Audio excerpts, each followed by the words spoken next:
인사할 시간도 없습니다. 여러분의 시간을 아껴드릴 안될 과학의 레알 짧은 과학, 긴급 과학 약입니다. 항암제, 오늘 한방에 정리합니다.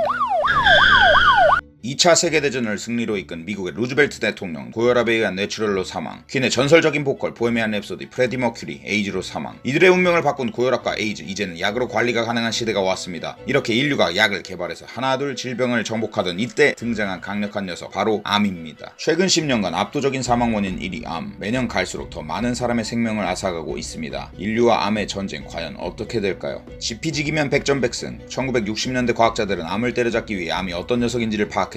암은 우선 증식이 굉장히 빠릅니다. 돌연변이가 일어나 기능을 못하는 세포 중에 죽어야 할 세포가 죽지 않고 버티고 있는 것이죠. 이 못난 돌연변이 세포들이 열심히 제 역할을 하고 있는 정상세포 자리까지 빼앗아가면서 몸을 병들게 하고 죽음에까지 이르게 합니다. 그래서 이것을 막기 위해 1세대 항암제 등판, 암세포가 증식이 빠르다는 특성을 이용해 증식이 빠른 세포를 골라서 공격한 항암제를 만듭니다. 하지만 증식이 빠른 정상세포도 공격해서 머리카락세포, 소정의 점막세포와 같은 일반 세포에 큰 부작용을 나타냅니다. 이를 극복하기 위해 나온 2세대 항암제, 표적 항암제. 그동안에 수많은 과학자들이 발견한 생물학적, 생화학적 내용들을 바탕으로 정상세포에는 해당되지 않으면서 암세포만 가지고 있는 특성을 찾아내 그 특성을 나타낸 암세포만 공격하는 것입니다. 마치 베테랑 경찰이 범인에 대해 수년간 연구해서 얻어낸 범죄자들이 가지고 있는 특이한 습성들을 데이터로 모아 선량한 시민은 안 잡고 범인들만 족집게같이 선별해 체포하는 것이죠. 그렇게 발견한 암세포의 특이한 습성. 우선 암세포는 마구마구 성장할 때 영양분이 부족하기 때문에 특정한 생체 신호를 만들어 영양분을 얻어내려 하고 마구마구 성장하기 위한 암만의 고유한 신호를 만들어내는 것을 알아냈습니다. 이 고유한 신호들을 선별해서 공격하는 표적 항암제는 암세포의 성장을 줄여 암덩어리의 크기를 줄이기도 하고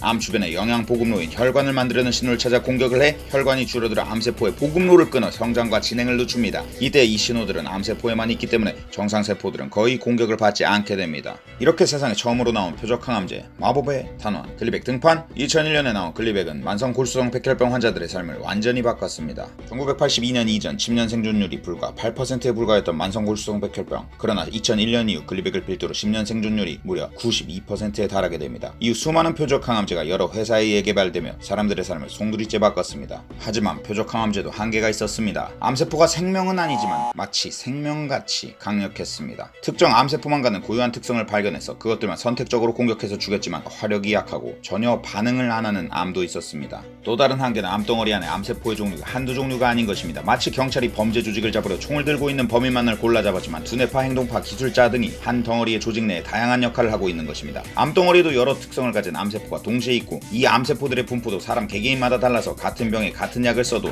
사람마다 효과가 천차만별이었습니다. 아하, 다시 과학자들은 고민에 빠집니다. 다양한 형태의 악당들을 싸그리 해치울 수는 없을까? 좀 더 원천적으로 암을 공격해서 무찌를 방법이 없을까? 그래서 개발된 3세대 면역 항암제 등판.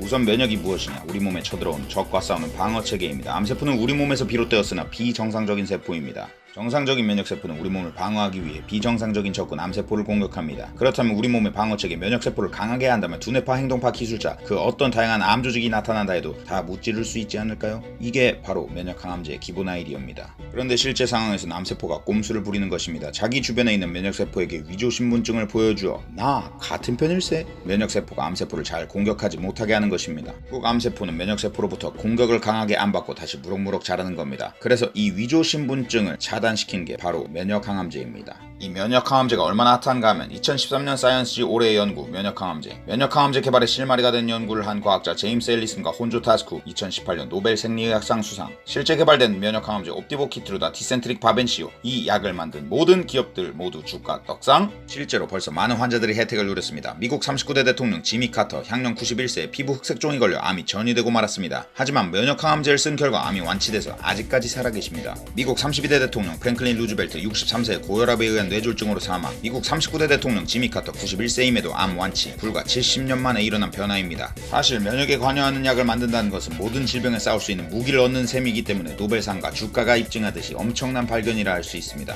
실제로 면역항암제는 위암, 폐암 이외에도 다른 여러 암에서 효능을 입증하는 중입니다. 그럼 인류가 암을 완치할 날이 얼마 남지 않은 것인가요? 사실 아직 갈 길이 멉니다. 면역항암제가 모든 개개인의 환자에서 다 작용하는 것은 아닙니다. 암덩어리에서 항암제의 표적이 되는 단백질이 잘 발현이 안 돼 있는 사람, 즉 애초에 애초에 위조 신분증 문제가 아니라 또 다른 문제가 있었던 사람들은 면역 항암제 혜택을 못 받을 수도 있습니다. 그리고 아직 연구가 부족한 부분이 있기 때문에 새로운 부작용이 나타날 가능성도 있습니다. 좀 더 차분히 지켜봐야겠습니다. 절대 이길 수 없을 것 같았던 암세포도 수많은 과학자들의 노력 덕분에 조금씩 극복할 수 있는 질병이 되고 있습니다. 1970년대에 비하면 암 환자의 평균 생존율이 모든 암에서 압도적으로 높아진 것은 팩트입니다. 물론 모든 항암제를 맹신하면 안 되겠지만 분명히 누군가의 가족에겐 큰 도움을 주고 있습니다. 이렇게 많은 과학자들의 연구가 쌓이다 보면 언젠가는 고혈압과 에이즈가 그랬듯이 암도 극복 가능한 시대가 오지 않을까요? 만들 과학의 이 짧은 영상이 암 환자와 그 가족들에게 작은 응원이 되길 바라면서 나와 내 가족의 삶에 바로 영향을 미칠 수 있는 가장 핫한 과학, 긴급과학의 약이었습니다. 보시고 도움이 되셨다면 응원이 필요한 분들에게 지미 카터의 이야기를 전파해 주시면 감사하겠습니다.